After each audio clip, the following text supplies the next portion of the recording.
Bismillahirrahmanirrahim. Alhamdulillahirabbil alamin wassalatu wassalamu ala asyrafil anbiya'i wal mursalin wa ala alihi washabbihi ajmain. Assalamualaikum warahmatullahi wabarakatuh.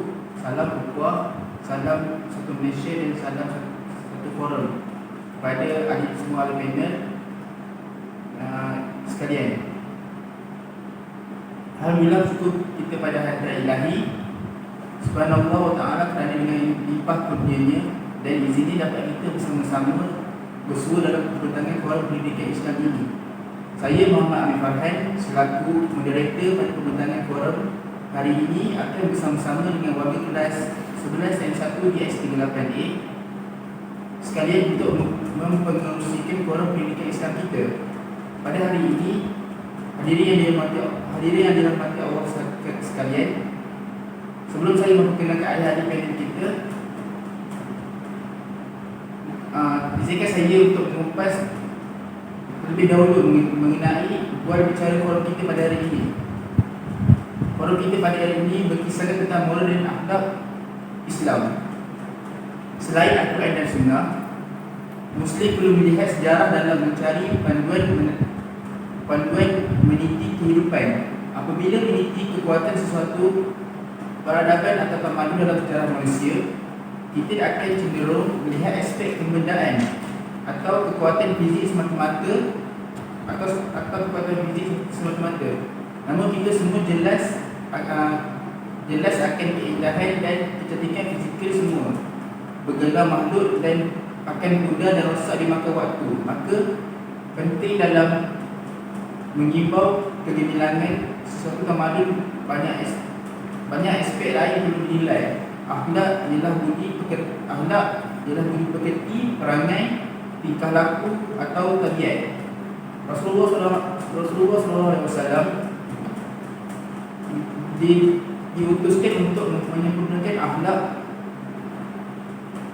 seperti sabda baginda bermaksud, sesungguhnya aku diutuskan untuk menyempurnakan akhlak mulia. Hadis riwayat Al-Hakim. Berbeza panduan moral dari barat yang disebut etika dan juga diungkapkan dalam Wilson 1977 bahawa moral adalah kebiasaan atau aturan yang harus dipatuhi seorang dalam berinteraksi dengan orang lain. Pengaruh dan kekuatan akhlak dalam Islam lebih meluas, terutama pembentukan masyarakat. Ia sifat atau sikap kepribadian yang membentuk kehidupan sempurna berdasarkan prinsip dikatakan Allah SAW. Islam mengatur hubungan manusia dengan penciptanya, iaitu hubungan manusia dengan dirinya dan sesama sendiri. Hari ini kita menyaksikan akhlak semakin direndahkan dalam pendidikan jati diri oleh sebahagian masyarakat. Kita juga dapat melihat sifat jujur dan amanah semakin dipinggirkan sehingga mengakibatkan kejahatan seperti penipuan, rasuah dan salah guna kuasa. Media memaparkan laporan berita keruntuhan akhlak daripada remaja hingga dewasa. Inilah akibat lunturnya adab kesopanan dan tata susila apabila jiwa insan tidak disuntik pendidikan akhlak walaupun memiliki kekuatan akademik tinggi. Baiklah, sudah hadirin, sebelum kita menelusuri lebih mendalam topik perbincangan kita molek, kiranya kita berkenalan dengan kedua-dua ahli panel kita pada hari ini. Disebabkan negara kita telah mengalami krisis COVID-19, kita hanya boleh berjumpa panel kita melalui dunia maya. Memperkenalkan panel kita yang pertama, iaitu saudara Adwa Nabil. Selamat datang saudara Adwa. Apa khabar saudara? Terima kasih saudara pengerusi. Alhamdulillah, khabar baik. Saudara pula bagaimana? Alhamdulillah, saya juga berada dalam keadaan sihat walafiat dan cukup bersemangat untuk berbicara tentang moral dan akhlak pendidikan Islam kita pada hari ini. Seterusnya, saya perkenalkan ahli panel kedua kita yang nampak yakin dan tenang, iaitu saudara Akmal Muzamil. Selamat datang saudara Akmal. Apa khabar saudara? Alhamdulillah, sihat sejahtera saudara pengerusi. Alhamdulillah, usai dalam perkenalan daripada semua ahli panel kita, jadi tanpa melengahkan masa lagi, kembali kepada topik forum kita pada hari ini, iaitu mengenai isu semasa, mengenai moral dan akhlak dalam Islam. Sidang hadirin yang dirahmati Allah sekalian, izinkan saya untuk membuka tirai diskusi forum kita dengan soalan pertama yang akan saya ajukan kepada panel kita yang pertama, iaitu saudara Adwan Nabil. Saudara Adwan Nabil, mohon saudara memberikan penjelasan tentang isu-isu moral semasa yang membabitkan golongan pada masa sekarang, iaitu berkenaan dengan masalah yang semakin tular, iaitu kepincangan rumah tangga. Terima kasih kepada pengerusi majlis di atas pembuka bicara yang sangat menarik. Firman Allah Subhanahu Wa Taala, Maha Suci Allah yang menjadikan kejadian semua berpasangan dari sesuatu tumbuh di bumi, dari mereka manusia dan dari sesuatu yang mereka yang tidak mengetahui. Allah Subhanahu Wa Taala telah menetapkan bahawa setiap kejadian di muka bumi ini dijadikan secara berpasangan. Manusia dijadikan secara berpasangan agar dapat membentuk satu institusi kekeluargaan dalam masyarakat. Institusi ini dinamakan sebagai rumah tangga. Rumah tangga merupakan tahap pertama pembentukan masyarakat.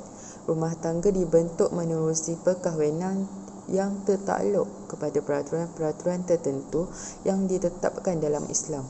Perkahwinan akan membentuk satu institusi keluarga kecil terdiri daripada suami isteri, ibu bapa dan anak-anak. Namun, kepincangan institusi kekeluargaan dalam kalangan masyarakat Islam semakin meruncing. Statistik kes-kes seperti perceraian, keganasan, rumah tangga dan lain-lain yang melibatkan keluarga semakin meningkat. Kepincangan dan kegelisahan yang banyak berlaku di dalam keluarga Islam hari ini adalah disebabkan pembentukan tidak memenuhi kehendak-kehendak Islam. Pelbagai faktor yang menyebabkan kepincangan dan kehancuran rumah tangga berlaku dalam kalangan masyarakat Islam masa kini. Faktor yang pertama adalah disebabkan masalah keganasan rumah tangga. Sebanyak 135 aduan keganasan rumah tangga KRT diterima melalui talian kasih di bawah Kementerian Pembangunan Wanita, Keluarga dan Masyarakat KPWKM sepanjang tempoh Perintah Kawalan Pergerakan PKP.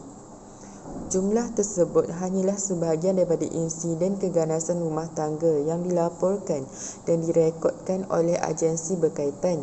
Namun tidak mustahil lebih banyak lagi kes-kes keganasan rumah tangga terjadi terutamanya di sepanjang penguatkuasaan PKP di negara ini.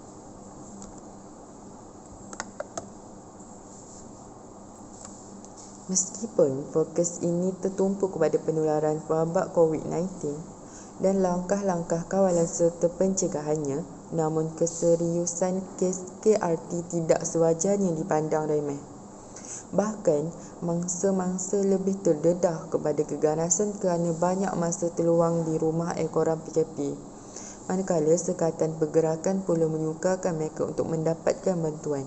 Terdapat banyak faktor yang dikatakan boleh menyumbang kepada tercetusnya KRT ketika menghadapi ancaman COVID-19 serta penguatkuasaan PKP, antaranya termasuklah tekanan yang dihadapi tak kala berhadapan dengan ancaman wabak, kegusaran ekoran, ketidaktentuan ekonomi, kehilangan sumber pendapatan dan sebagainya. Dengan kata lain, faktor-faktor tersebut cenderung mendatangkan impak negatif terhadap kesihatan mental seseorang sekaligus menjadikan seseorang itu cenderung kepada melakukan KRT sekiranya tidak ditangani secara berkesan. Kebanyakan yang menjadi mangsa keganasan rumah tangga terdiri daripada wanita dan kanak-kanak. Selain daripada itu, warga emas juga termasuk dalam mangsa keganasan rumah tangga. Keganasan domestik ini pula tidak terhad kepada keganasan fizikal, sudut kewangan dan pengabaian. Sekiranya Muslim itu berpegang teguh dengan Islam, walau apa jua ujian dan cabaran yang melanda, ia tidak akan mendorong untuk melakukan keganasan rumah tangga. Keganasan rumah tangga merupakan suatu bentuk kesalahan dan dosa kerana bertentangan dengan tuntutan Islam berhubung institusi kekeluargaan. Islam menyarankan supaya suami dan bapa berbuat baik kepada keluarga. Sebagaimana sabda Rasulullah SAW, sebaik-baik kalian adalah orang yang baik terhadap keluarganya, dan aku adalah orang yang paling baik terhadap keluargaku. Hadis riwayat Tirmizi. Selain itu, faktor lain yang menyebabkan kepincangan dalam rumah tangga iaitu masalah ekonomi yang dihadapi oleh keluarga. Kebiasaannya suami akan mencari nafkah untuk keluarga, namun sekiranya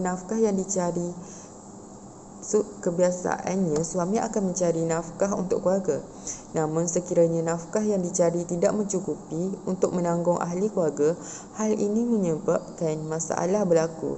Isteri yang tidak memahami suami akan memberi tekanan kepada suami. Sebagai contoh, isteri meminta suami membelikan suatu barang yang sangat mahal walaupun dia tahu suaminya tidak mampu disebabkan pendapatannya yang rendah. Pelbagai keperluan penting yang lain perlu disediakan oleh suami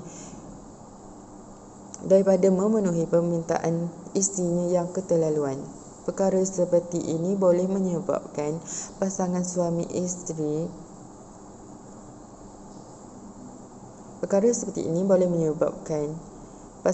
isteri bergaduh disebabkan isteri tidak memahami keadaan suami. Lama kelamaan pergaduhan menjadi semakin teruk hingga boleh menyebabkan berlakunya perceraian. Anak-anak akan menjadi mangsa perceraian ibu bapa. Permasalahan lain juga boleh timbul sekiranya kedua-dua suami isteri bekerja. Mereka akan sibuk dengan urusan kerja mereka hingga kadang-kadang melupakan tanggungjawab dalam keluarga mereka.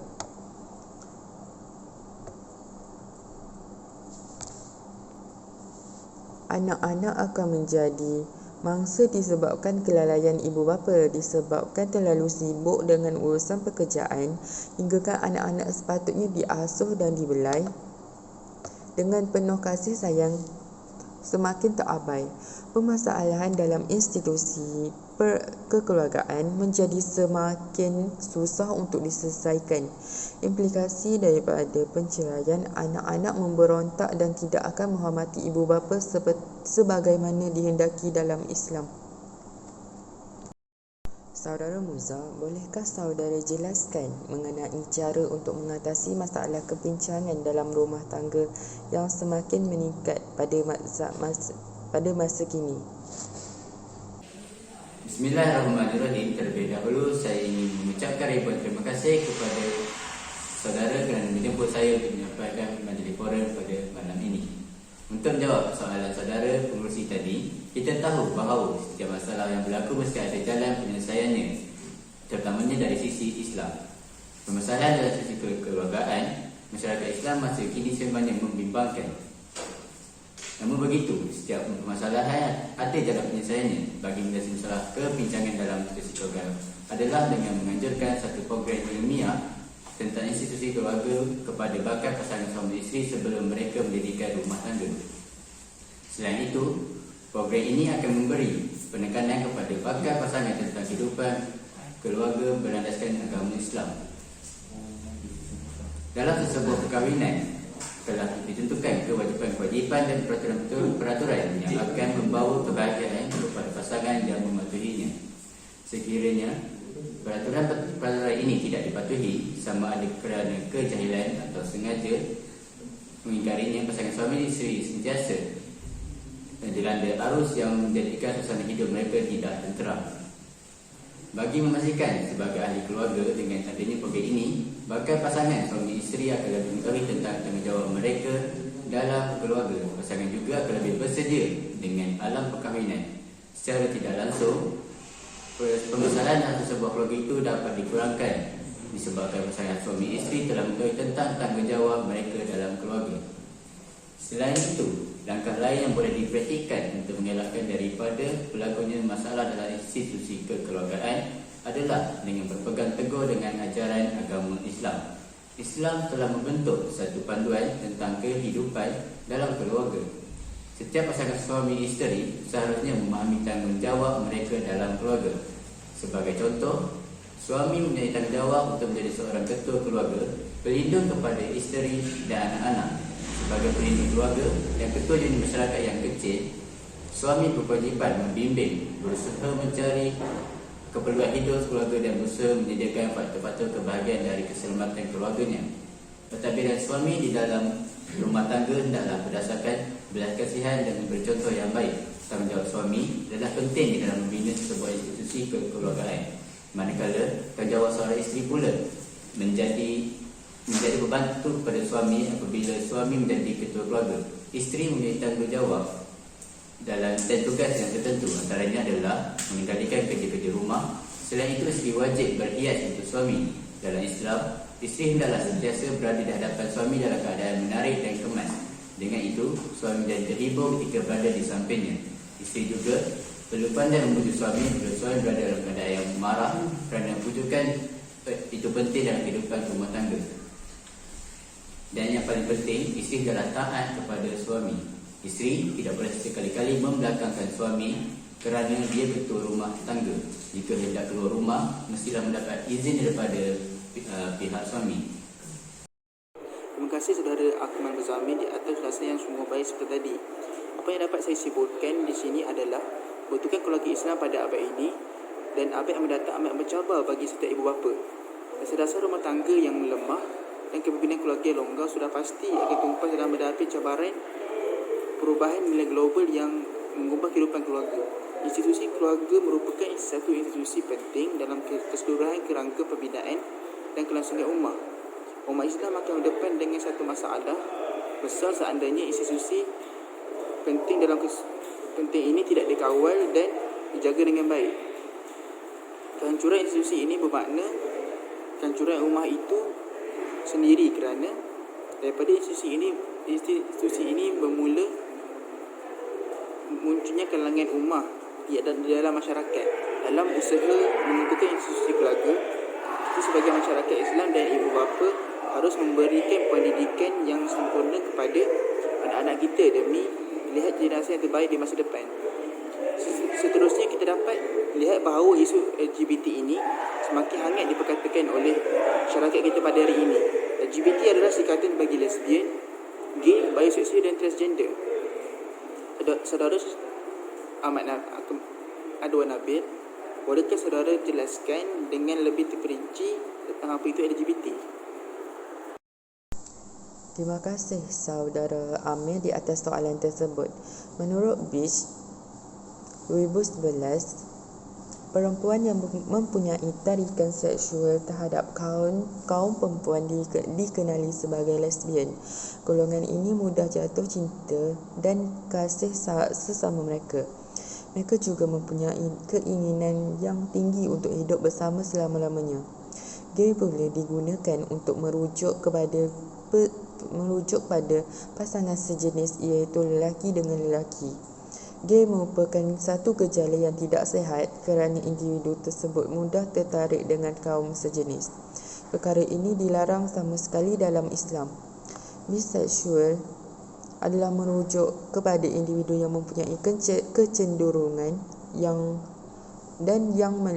memiliki ketertarikan secara psikologi, emosional dan seksual terhadap lelaki dan perempuan.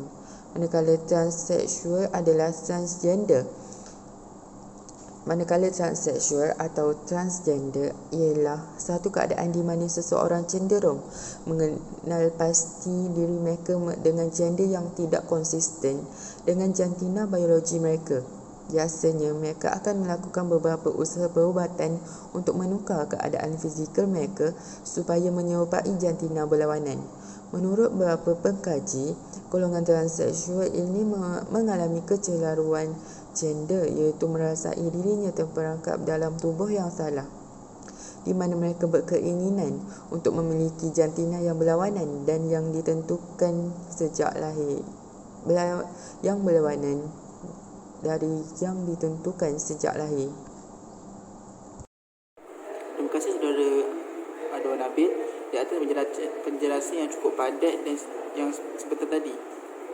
Dari penjelasan yang disampaikan oleh saudara Adon Hafiz sebentar tadi, kita dapat simpulkan bahawa lesbian, gay, bisexual dan transgender atau akronimnya sebagai LGBT ini juga dianggap sebagai satu penyakit mental kerana telah melawan fitrah. Sebagaimana telah disebutkan oleh Allah, lelaki pasangannya adalah perempuan. Saudara Abdullah Muzammil, bolehkah saudara berkongsi kepada hadirin sekalian tentang kisah yang boleh dikaitkan dengan isu LGBT ini? Boleh saudara Amir. Sejarah telah membuktikan bahawa golongan LGBT ini tidak diterima oleh Allah. Hal ini telah dibuktikan dari sejarah yang telah berlaku pada zaman Nabi Lut AS. Baginda diutuskan oleh Allah untuk kaum yang sangat degil dan sekali membuat bencana, iaitu kaum Sadum. Keinginan dan aktiviti kaum Sadum ini sangat aneh. Mereka gemar melakukan rompakan dan sama di tengah jalan. Bagi golongan lelaki kaum Sadum ini, mereka tidak mempunyai keinginan terhadap kaum wanita. Walaupun sedikit, malah mereka lebih tertarik kepada lelaki. Mereka tidak akan berkahwin kecuali dengan pasangan yang sama jenis dan tunannya. Daripada Jabir radhiyallahu anhu, dia berkata bahawa Rasulullah SAW bersabda intinya, sesungguhnya yang paling aku takuti umatku adalah perbuatan kaum Lut. Budaya homoseksual yang berlaku sekarang ini amat mengaitkan umat Islam sejagat. Ramainya umat Islam terjebak dengan masalah homoseksual membimbangkan kita akan berulangnya peristiwa masyarakat Sadum semasa zaman Nabi Lut. Masyarakat Sadum adalah masyarakat yang rendah akhlaknya, tidak mempunyai nilai agama dan peradaban. Maksiat dan kemungkaran pun merajalela. Maksiat yang paling menonjol dalam kehidupan masyarakat Sadum ialah perbuatan homoseksual dalam kalangan lelaki dan lesbian dalam kalangan wanita.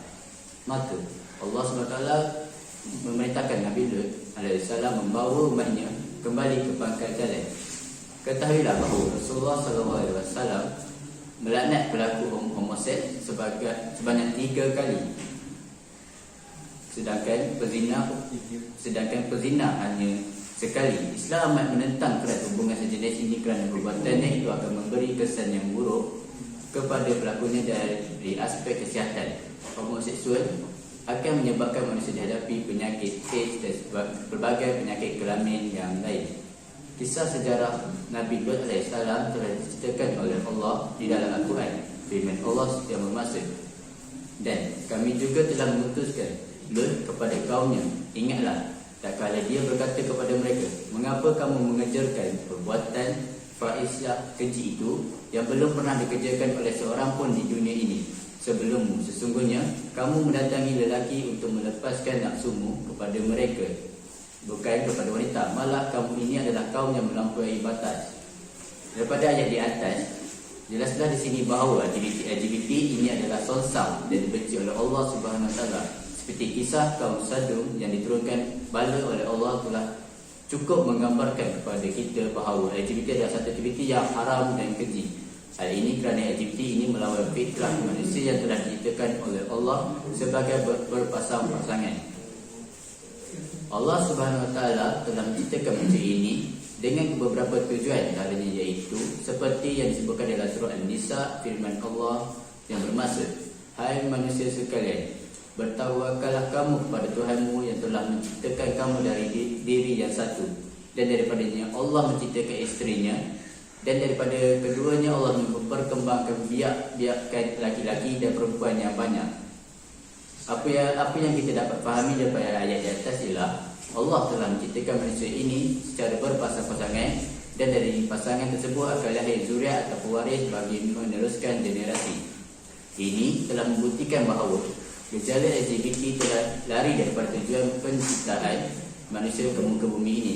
Apakah anak boleh dilahirkan melalui aktiviti seks kaum sejenis? Sama sekali anak tidak boleh dilahirkan melalui aktiviti tersebut. Allah berfirman lagi dalam Al-Quran yang bermaksud, maka tak kala datangnya azab kami balikkan jadikan negeri kaum Lut itu yang di atas ke bawah, dan kami hujani mereka dengan batu-batu daripada tanah terbakar secara bertubi-tubi yang diberi tanda oleh Tuhanmu, dan sesayang itu tidaklah jauh dari orang-orang yang zalim. Oleh itu, janganlah kita memandang rendah dan bersikap diam diri dengan alasan ini. Hal ini tidak melibatkan diri kita. Sesungguhnya bala Allah itu tidak turun hanya pada orang yang melakukan kesalahan sahaja, tetapi orang yang tidak bermasalah pun turut menerima bala. Oleh itu, sudah menjadi kewajipan kita untuk membendung dan menjaga gejala ini daripada berleluasa. Firman Allah dalam surah Ar-Rum ayat 41 yang bermaksud, telah timbul berbagai